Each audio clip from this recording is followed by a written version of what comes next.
Mahal, nasaan na yung pangako mo? Di ba sabi mo nun, ayaw mo na makita mong umiiyak ako? Ayaw mo na makita mong nasasaktan ako? Di ba sabi mo pa nun, hindi mo ako ipagpapalit kahit kanino?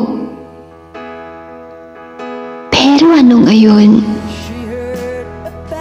Pinabayaan mong masira ang ating relasyon. Pinababayaan mong umiyak at masaktan ako. Mahal, pagod na ako eh. Pagod na akong intindihin ka. Pagod na sa mga kalukuhan mo. Kaya please naman naaawa na ako sa sarili ko eh. Nakakulong sa mga rehas ng pang-aalipin mo. Labis na to. Pwede ba tama na?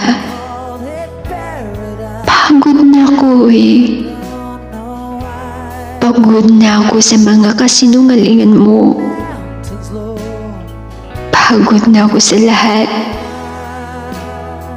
Pagod na rin akong magmahal.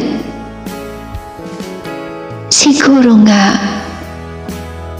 ako'y magpapaalam na.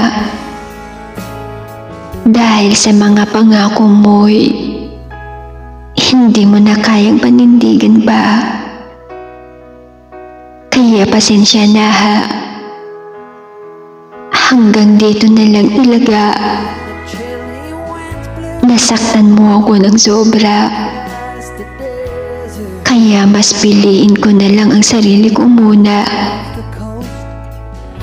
Kaysa magmahal ng taong na ikaw lang mag-isang interesado.